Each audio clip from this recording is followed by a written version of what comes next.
Michael, for joining me for this interview today. I'd like to start by asking you, what does the term adaptive reuse mean? Well, I think anyone who designs and constructs a building obviously does it for a purpose, and often it's driven by social and economic reasons. But over time, of course, then the original purpose often changes and buildings can become redundant. In that situation, I think the sort of choices people are faced with are demolition, perhaps reconstruction, or conservation.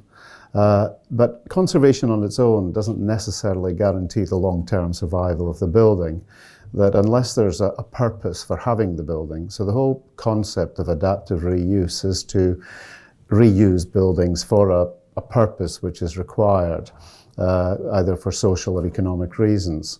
And I think to that extent, it has become a sort of accepted practice around the world, that a way of retaining valuable heritage assets through adaptive reuse.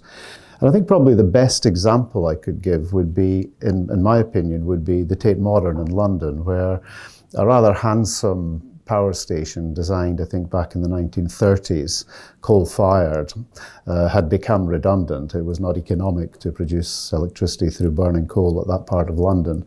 And it's been transformed into probably one of the best galleries of modern art in Europe. So I think that's just a very good example of adaptive reuse on a very large scale, which has produced a museum attended by over 6 million people a year.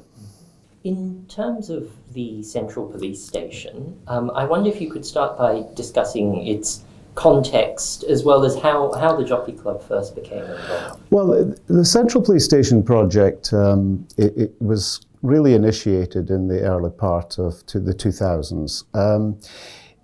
It is one of the largest and most prominent collection of historic buildings in Hong Kong, in a very prime urban area. And for about 150 years, it was the center of law and order in Hong Kong.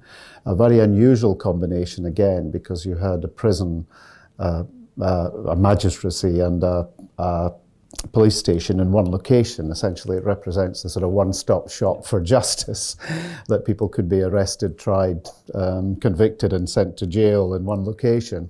Around that time, I think there was increasing awareness in Hong Kong about the importance of historic buildings and cultural heritage in Hong Kong, particularly amongst the younger generation. A lot of that had been triggered as well by the demolition, and the Star Ferry was a very prominent example where there was a lot of protest against that. Particularly the Star Ferry clock tower, which was a very symbolic building in Central.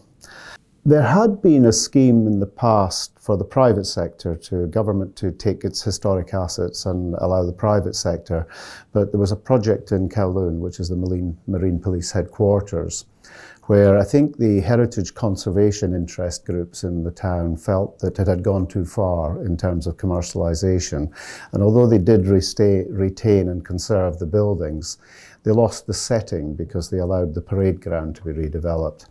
And therefore there was a reluctance on the part of government to engage with the private sector, even though there were private sector's offers to do that. I mean, I had actually worked on, when I was with Swire Properties, in preparing a commercial proposition for the use of that site.